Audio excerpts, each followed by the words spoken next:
Hello everyone, welcome to my channel unfold learning NCERT. और आज मैं लेकर आई हूँ आपके लिए solution video from mathematics for class 9 by R D Sharma book, जिसका चैप्टर 13 सर्कल की एक्सरसाइज 13.1 आज हम सॉल्व करेंगे। प्रीवियस एक्सरसाइजेस और चैप्टर्स मैं ऑलरेडी अपने चैनल पेज पर अपलोड कर चुकी हूँ। अगर आपने मिस कर दिया है तो please do have a look in the description box of this video, जहाँ पर आपको प्लेलिस्ट बनाकर सारे सोल्यूशंस प्रोवाइडेड हैं। और अगर आप मेरे चैनल पे फर्स्ट टाइम आए हैं तो please do subscribe my channel and press the bell icon for future notification. अगर आपको कंटेंट थोड़ा सा भी पसंद आ रहा है या यूज़फुल लग रहा है, do let me know in the comment section कि आप मेरा ये वीडियो इंडिया के किस पार्ट से देख रहे हैं। तो आइए स्टार्ट करते हैं। Question number 1, fill in the blanks.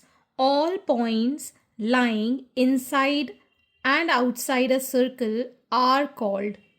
तो अगर ये कोई सर्कल हम अज्यूम कर रहे हैं, ठीक है, तो कुछ पॉइंट इसके अंदर हैं, कुछ पॉइंट इसके बाहर हैं। तो जो पॉइंट्स अंदर हम बनाते हैं इनको हम कहते हैं इंटीरियर पॉइंट्स, और जो हम बाहर बनाते हैं दैट इज़ एक्सटीरियर पॉइंट। ये सर्कल का कहलाता है इंटीरियर और ये कहलाता है एक्सटीरियर। तो जो पॉइंट्स अंदर हैं उनको इंटीरियर पॉइंट्स और जो पॉइंट्स बाहर हैं उनको exterior points. Circles having the same centre with different radii are called. मान लेते हैं ये हमारा सेंटर है, इससे हमने एक सर्कल बनाया, दूसरा सर्कल बनाया, फिर तीसरा सर्कल बनाया। मतलब सेंटर हमारा सेम है और डिफरेंट रेडियाई के अगर हम सेंटर सर्कल बनाते जाएंगे, इसको हम कहते हैं कॉन्सेंट्रिक सर्कल। ठीक है, कॉन्सेंट्रिक सर्कल्स कहते हैं जिनका कॉमन सेंटर होता है। Next, a point whose distance from the center of a circle is greater than its radius lie in dash of the circle. तो मान लीजिए ये हमारा सेंटर है और ये है रेडियस। ठीक है, अब उन्होंने कहा है point whose distance from the center is greater than its radius। एक पॉइंट जहाँ पे सेंटर है उससे इसका रेडियस से भी बड़ा डिस्टेंस है, मतलब बाहर कहीं लाई करेगा। ठीक है ना, तो ये पॉइंट कहाँ लाई करेगा? एक्सटीरियर ऑफ द सर्कल में लाई करेगा। सो it is in exterior of the circle. Radius से बड़ा है मतलब बाहर ही लाई करेगा सर्कल के। A continuous piece of a circle is dash of the circle. अगर हम किसी सर्कल को कंटिन्यूस ड्रॉ करते जाए तो इसको हम कहते हैं आर्क ऑफ द सर्कल। इसको हम क्या कहते हैं? आर्क। ये हम कंटिन्यूस पीस बनाते जा रहे हैं, that is called arc of the circle. The longest chord of the circle is dash of the circle. Chord क्या होता है? कोई भी दो पॉइंट हम लें और इसको हम ज्वाइन कर दें सर्कल के ऊपर, ए और बी, तो ये कहलाता है कॉर्ड। ठीक है, अब लॉन्गेस्ट कॉर्ड जो हम बना सकते हैं that is the one point, मान लो पी और क्यू, जो कि सेंटर से पास हो सकता है, इसको हम कहते हैं diameter. What do we call? Diameter. Diameter is the longest chord in the circle that can be drawn. An arc is a dash when its end are the ends of diameter. अगर हम ये जो diameter है इसका अगर ये arc हम देखें, ठीक है ना, तो ये क्या बना रहा है डायामीटर के साथ? It is making a semi circle. So we call this as a semi circle. कौन सा आर्क? सॉरी, यहाँ पर है arc is a semi circle when it ends at the end of the diameter. Next, the segment of a circle in the region between the arc and of the circle. तो segment of the circle is the region between the arc. ये हमारा arc है, ठीक, और ये जो हमारा cord है, इसके बीच में ये जो एरिया बनता है, segment of the circle is the region between the arc and the chord of the circle. यहाँ क्या आएगा? Chord. Chord of the circle. Chord A B और आर्क हम बना रहे तो इसको मार्क कर देते हैं सी। तो ए सी बी क्या हो गया? इसका आर्क हो गया, और ए बी क्या हो गया? कॉर्ड हो गया। आर्क और कॉर्ड के साथ जो सर्कल बनाता है that is called the segment. A circle divides a plane on which it lies in dash part. तो जो सर्कल है वो interior, on the circle and exterior, 3 parts में ये डिवाइड कर देता है सर्कल को। ठीक है, सो आई थिंक ये आपके फिल अप द ब्लैंक्स आपको क्लियर हो गए होंगे. Moving on to the true and false. Next is question number 2.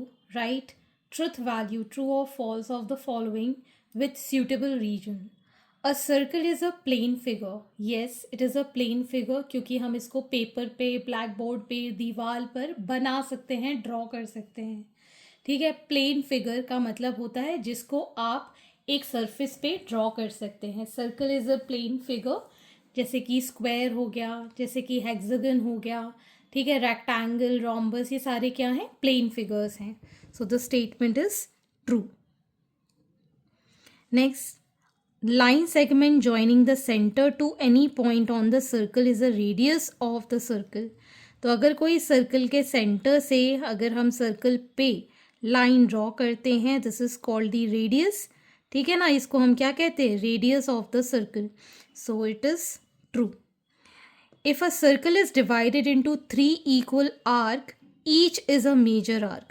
अगर हम सर्कल को 3 आर्क में डिवाइड करें, एक आर्क ये मान लें, एक आर्क ये मान लें और एक आर्क ये मान लें, इक्वल आर्क हैं तो इसमें कोई भी मेजर आर्क नहीं होगा. So the statement is false. A circle has only finite number of equal chords. तो अगर हम इसके अंदर इक्वल कॉर्ड्स बनाएं तो यहाँ पर बन सकता है, यहाँ पर बन सकता है, यहाँ पर बन सकता है, यहाँ पर बन सकता है. तो मतलब यहाँ पर हम infinite number of equal chords बना सकते हैं. So this statement is also false. A chord of a circle which is twice as long as its radius is a diameter of the circle. एक कोई कॉर्ड है which is twice as long as its radius. तो diameter को भी हम cord कहते हैं, जैसे कि हमने अभी देखा था फिल अप द ब्लैंक्स में. तो अगर हम एक सर्कल बनाएं और उसका रेडियस देखें और इसको अगर हम डबल कर देते हैं तो diameter is 2 times the radius and diameter is the longest chord. So this statement is true. Sector is the region between the chord and its corresponding arc. ठीक, तो सेक्टर कैसे बनता है? हम यहाँ पर एक सर्कल बनाते हैं, ठीक है, ये दो रेडियाई के बीच में ये जो रीजन होता है दिस इज कॉल्ड सेक्टर. अब sector is the region between the chord and its corresponding arc. Chord तो ये होता है, ठीक है ना, तो इसको तो हम सेगमेंट कहते हैं. ये जो बना है this is chord and with the arc which is called segment. लेकिन अगर हम सेक्टर की बात कर रहे हैं तो दो रेडियस के बीच का जो आर्क होता है उसको हम सेक्टर कहते हैं. That means this statement is false. The degree measure of an arc is the complement of the central angle containing the arc. ठीक है, तो degree measure of an arc is complementary to the central angle containing the arc. No, this is false. Complementary नहीं होता, ठीक है ना. So the statement is also false. The degree measure of a semi circle is 180 degree. तो अगर हम किसी circle में सेमी सर्कल ड्रॉ करते हैं और ये इसका एंगल बन रहा है which is 180 degree. So this statement is true. तो सेमी सर्कल के अंदर जो एंगल बनता है degree measure that is 180 degree. So hence this completes your exercise. I hope आपको मेरे सोल्यूशन वीडियो ज़रूर पसंद आ रहे होंगे. अगर आपको कोई भी डाउट या क्वेरी है तो आप मेरे चैनल के कमेंट सेक्शन में कमेंट करके या फिर आप मुझे सर्च कर सकते हैं on Telegram by the name unfold learning, जहां पर आप अपने डाउट्स क्लियर कर पाएंगे. At last, please do share my videos with your family and friends and don't forget to subscribe my channel. Thank you for watching.